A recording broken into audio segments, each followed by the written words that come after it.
Easy ആയിട്ടൊരു പാലപ്പം ഉണ്ടാക്കാം. നല്ല ടേസ്റ്റ് സോഫ്റ്റൊക്കെ ആയിട്ടുള്ളൊരു പാലപ്പം ഉണ്ടാക്കാം. അതിന് വേണ്ടിയിട്ട് ഞാനിവിടെ എടുത്തേക്കുന്നത് 2 ഗ്ലാസ് അരി നല്ലതുപോലെ കഴുകി കുതിർത്ത് വെച്ചേക്കുന്നത്. അതൊരു 3 മണിക്കൂർ കുതിർത്തതിന് ശേഷം ആ കുതിർത്ത വെള്ളത്തിൽ തന്നെ അരയ്ക്കുന്നതിന് വേണ്ടിയിട്ടാണ് കഴുകിയിട്ടത്. ആ കുതിർത്ത വെള്ളത്തിൽ തന്നെ അരച്ചിട്ട് അതിൽ നിന്നൊരു 2-3 സ്പൂണ് മാവെടുത്ത് ഒരു 1.5 ഗ്ലാസ് വെള്ളവും കൂടി ഒഴിച്ച് നമുക്കത് കപ്പി കാച്ചിയെടുക്കാം.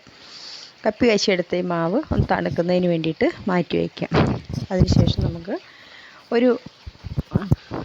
ഒരു ബൗൾ തേങ്ങ, ഒരു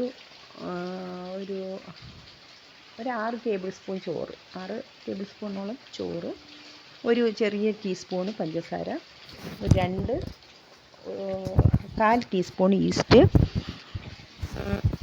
പിന്നെ നമ്മൾ തേങ്ങ പൊട്ടിച്ച വെള്ളം അര ഗ്ലാസ് തേങ്ങ പൊട്ടിച്ച വെള്ളവും കപ്പി കാച്ചി വെച്ചേക്കുന്ന ആ മാവ് തണുത്ത് കഴിഞ്ഞിട്ട് അതുകൂടെ ചേർത്ത് നന്നായിട്ട് അരച്ച് നമ്മൾ അരച്ച് വെച്ചേക്കുന്ന മാവിലേക്ക് ഒഴിച്ച് ഒന്ന് ഇളക്കി വെച്ചതിന് ശേഷം ഒരു 8 മണിക്കൂർ ഒന്ന് മാവ് പൊങ്ങാൻ വയ്ക്കും. 8 അല്ലെങ്കിൽ 7 മണിക്കൂർ ഒന്ന് പൊങ്ങാൻ വെച്ചതിന് ശേഷം നമുക്ക് നല്ല അപ്പച്ചട്ടി വെച്ച് ചൂടാക്കിയിട്ട് അതിലേക്ക് നമുക്കൊരു ചൂടോടെ തന്നെ നല്ല ഒരു മീഡിയം ഫ്ലെയിമിൽ അപ്പച്ചട്ടി വെച്ചിട്ട് വേണം മാവ് ഒഴിക്കാൻ. എന്നിട്ടൊന്ന് കറക്കി വെച്ച് നല്ല സോഫ്റ്റും അരികൊക്കെ നല്ല മൊരിഞ്ഞതുമായിട്ടുള്ള പാലപ്പം നമുക്ക് റെഡിയാക്കാം.